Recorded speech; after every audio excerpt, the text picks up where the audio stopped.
Ibu, bapak, saudari, saudara, rekan-rekan muda, dan adik-adik sekalian dimanapun kalian berada, bertemu kembali dengan saya Romo Tino SSCC di dalam catatan peziarah. Sebagai orang beriman, jangan pernah membiarkan keirian merajai hati kita. Karena ketika kita membiarkannya, dosa sudah di depan pintu hati kita. Dan jika kita tidak bisa menguasai hati kita, maka kita akan dijauhkan daripadanya yang memiliki kasih yang luar biasa. Sebelum kita mendengarkan permenungan dari catatan peziarah, marilah kita membuat tanda kemenangan Kristus. Dalam nama Bapa dan Putera dan Roh Kudus. Amin.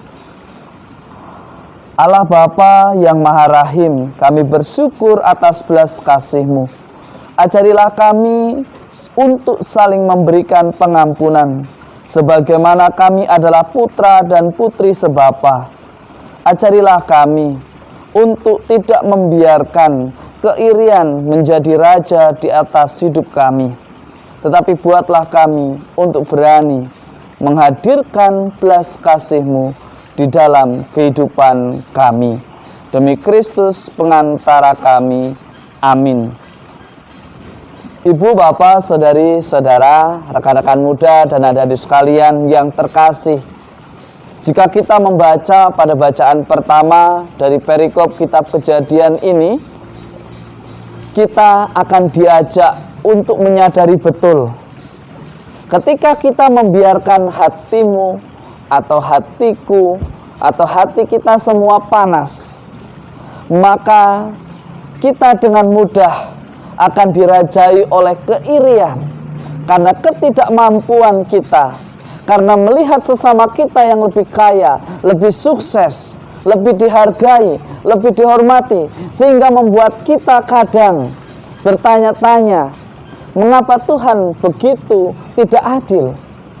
Tetapi juga ada yang mengatakan, kenapa ketika aku membuat kesalahan, aku langsung ketahuan, tetapi orang lain tidak. Semacam kita ingin meluapkan emosi kita karena keirian cara Tuhan membentuk dan mendampingi kita. Tetapi lihatlah, Tuhan mengatakan,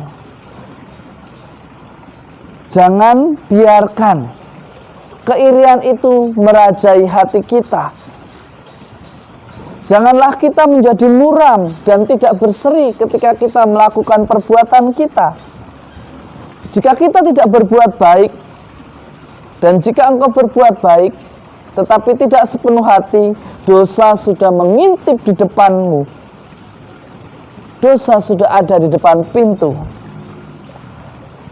Dosa itu sangat menggoda kita. Dosa itu sangat berkuasa dan tidak akan melepaskannya ketika kita membiarkan dikuasai olehnya. Saudari-saudaraku, rekan-rekan muda, dan adik-adik sekalian yang terkasih, ketika kita membiarkan keirian, bukan hanya orang atau sesama kita, Anda, saya, kita semua tersakiti, tetapi bahkan bisa jadi karena keirian kita menghilangkan nyawa sesama kita.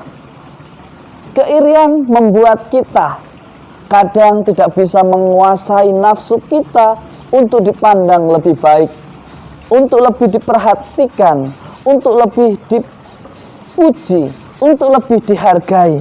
Tetapi hari ini kita diajak untuk belajar tulus ikhlas tanpa harus membanding-bandingkan, tanpa harus membeda-bedakan. Caranya bagaimana? Syukurilah apa yang Tuhan berikan di dalam hidup kita. Sebenarnya Tuhan sudah menciptakan begitu unik dan tidak ada duanya. Mengapa kita harus iri? Mengapa kita harus seperti orang lain? Kita bisa bahagia dengan pemberian Tuhan yang ada pada kita. Kita sudah diberikan kedua tangan kita. Kita sudah diberikan kedua kaki kita. Kita sudah diberikan pikiran untuk berlogika, untuk menjadi kreatif. Mengapa kita membiarkan keirian itu tumbuh dan berkembang di dalam hidup kita?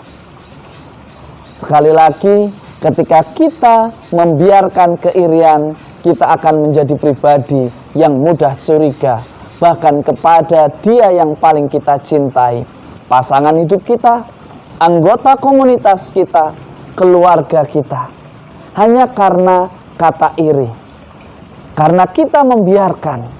Jangan berpikir bahwa dosa itu adalah sesuatu yang menakutkan. Tidak. Dosa itu kadang justru menyenangkan.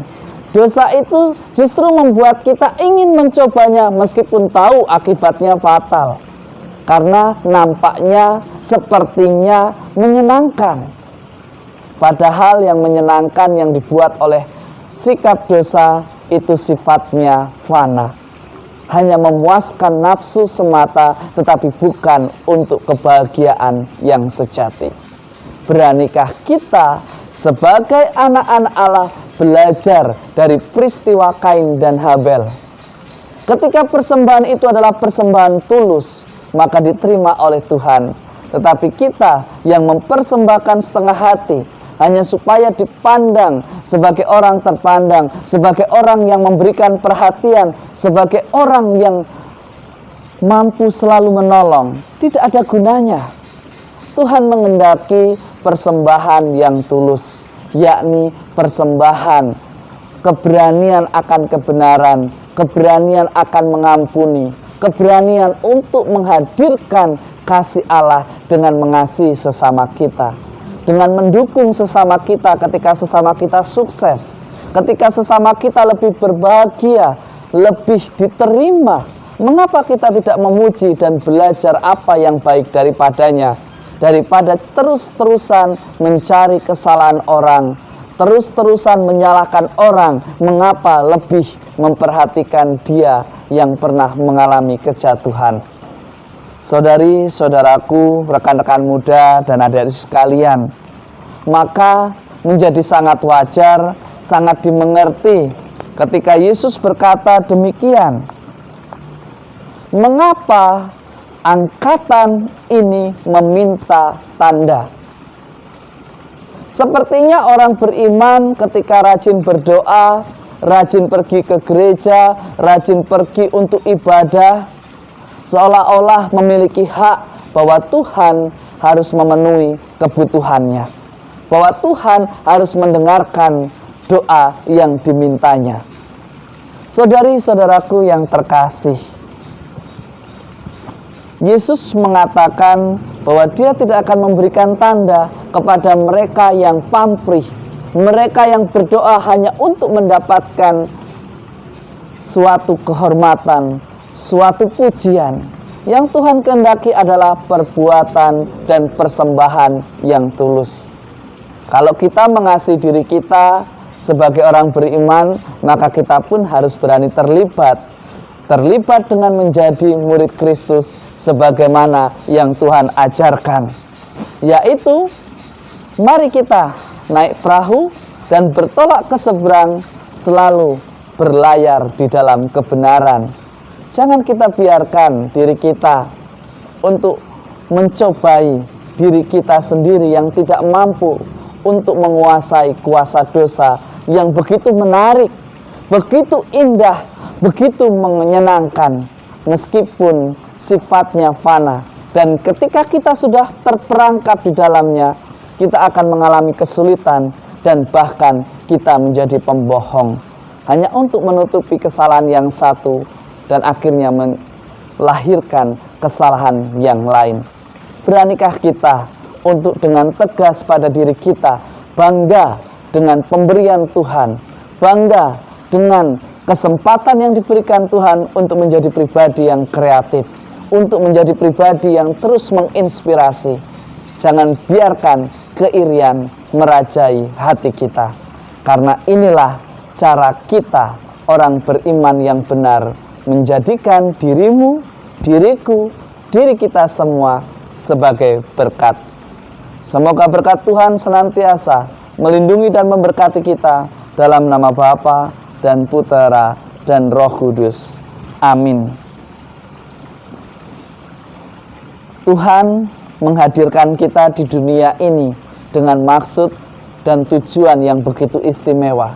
mari kita bersyukur atas anugerah yang diberikan Tuhan dengan tetap hidup di dalam kebenaran, di dalam ketaatan, dan bersukacita di dalam perbuatan yang dikehendakinya. Selamat beraktivitas, Tuhan memberkati. Amin.